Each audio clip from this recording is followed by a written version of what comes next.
This episode of Techno Buffalo is brought to you by Audible and Hendrik, my imaginary friend. This week on Techno Buffalo, we're going to talk tablets. We're going to talk about the Kindle Fire. We're going to talk about the Nook tablet. We're going to decide whether or not it's a good time for you to get a laptop. We're going to talk about the console wars, whether or not Xbox or 360 is the right one for you. Of course, we're going to talk cell phones, iOS and Android. This is Ask the Buffalo.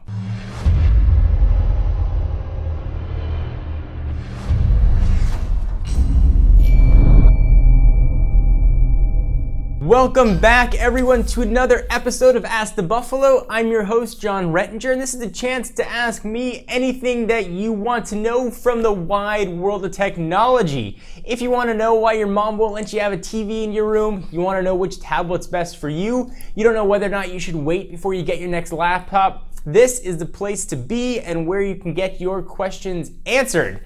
This is Ask the Buffalo. Let's go ahead and get started. Our first question has to do with the mobile side of the world, and this comes from Tad Pimentel. He wants to know, is the Galaxy Nexus phone that will be coming out be outdated by quad cores, or is this phone safe from being outdated for a while?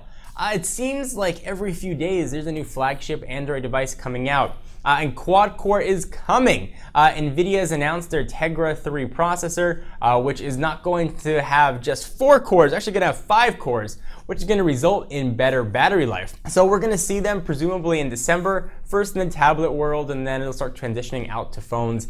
There's always something new coming out. Anything you have that's new and shiny today, as soon as you take it off the lot, if I can use a car analogy, it's going to be outdated. So the best thing I can say is to get something that's good for you right now that you think is going to last you for the next few years. And a few things that you need to know when you do that. LTE is becoming standard. If you're buying a new phone right now, whether you are on AT&T, whether or not you're on Verizon, you want a phone that has LTE. Even if you don't have LTE service where you live, you might have it throughout the next 2 years. And if you're on T-Mobile, you want to get a phone that has support for their 4G network. Hopefully their 42.4 HSPA plus 4G network. And Sprint, you're kind of left in a limbo. They're not really going to have WiMAX around for the next 2 years, but it's still kind of here as they transition to LTE. So for Sprint, you want to get a phone that's going to be good for you now, and hopefully will have fast enough data speeds over the next 2 years. So to answer your question, yes, the Galaxy Nexus is going to be a tremendous phone, and yes, it's going to be outdated in the spec department, but specs don't make the phone, the user experience does. And Ice Cream Sandwich, the version of Android running on the Galaxy Nexus, was made just for that device. You're going to get a tremendous user experience. So even though phones may have better specs, they may not outperform your shiny new phone. Our next question comes from user Eric the Flash, who asks, I would try and say it with an accent if I can do accents. Hi, John, when do you think the next Ice Cream Sandwich device comes out? And is the Galaxy Nexus going to come out on other carriers beside Verizon? So we'll see Ice Cream Sandwich first come out on the Galaxy Nexus, then we should see it on several other devices going into 2012 for the first few months. So the second part of your question, there will be a Galaxy Nexus available for other carriers, but not necessarily released by other carriers. And if I could explain, there's going to be a version using LTE for Verizon, but there's also going to be a pentaband unlocked GSM version. And that's sort of fancy tech jargon. What that means is that if you are on AT&T, you're on T-Mobile, or you're on really any network that uses a SIM card, you could pop your SIM card in there and you can get 3G speeds. So while you might not be able to walk into an AT&T store, at least not yet, and pick up a Galaxy Nexus, you'll be able to buy one unlocked from a ton of retailers.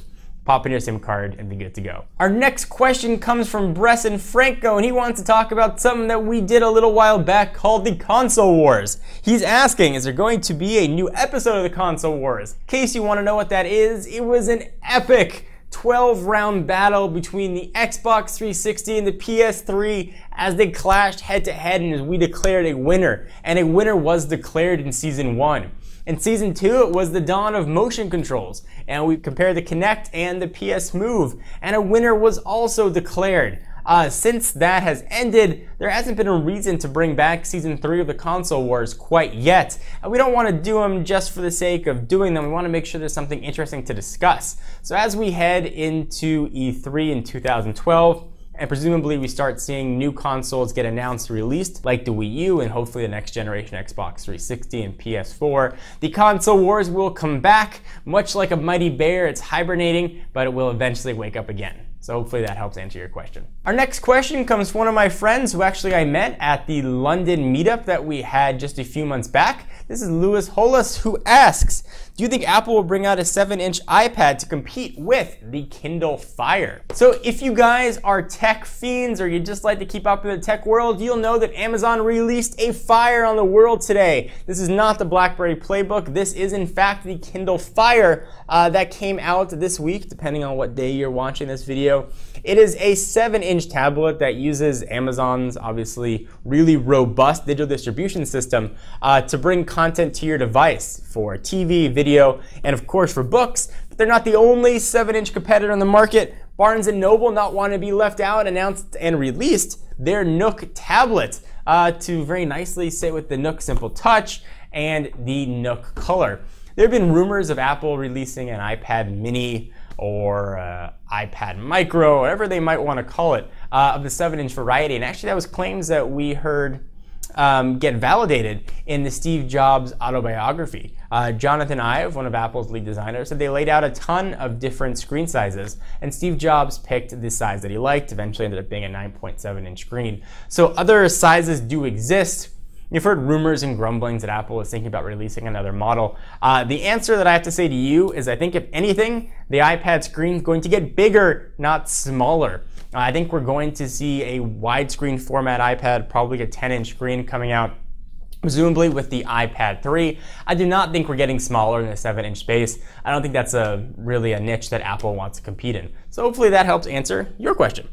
And speaking of silly transitions, let me go ahead and take a minute to thank our friends and sponsors, the folks that keeps the lights on, the camera rolling, and food in my belly. I want to thank Audible.com. Unless you've been living under a rock, chances are you've heard of Audible.com. It is the leading provider of downloadable digital audiobooks and spoken word entertainment. Audible's got over 100,000 titles to choose from to be downloaded to your iPod, MP3 player, Android device, and played back anywhere, anytime, like the Cars and Jam are my two favorites. Choose from books in every genre, including science fiction, thrillers, drama, comedy, business, history, and more. If you want to go ahead and check out Audible and you want to maybe get a book and listen to, go to audiblepodcast.com/techno for your free audiobook. Go to audiblepodcast/techno, get your free audiobook, give it a shot.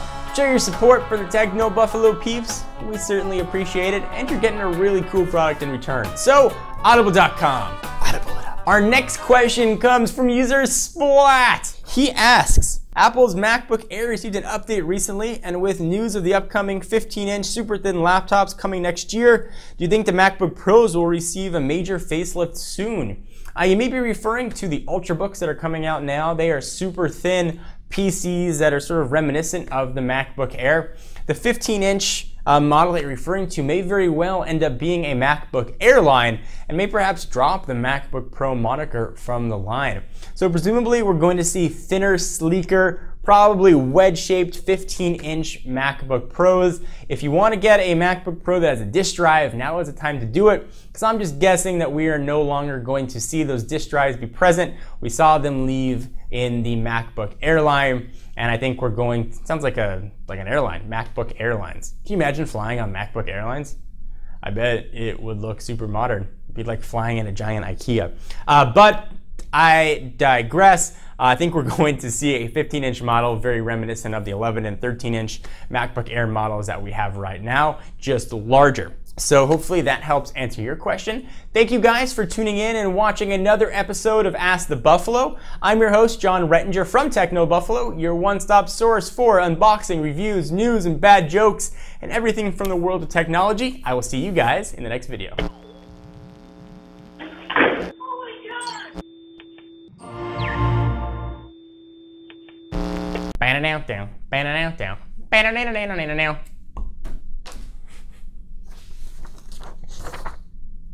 Don't laugh, that's not funny.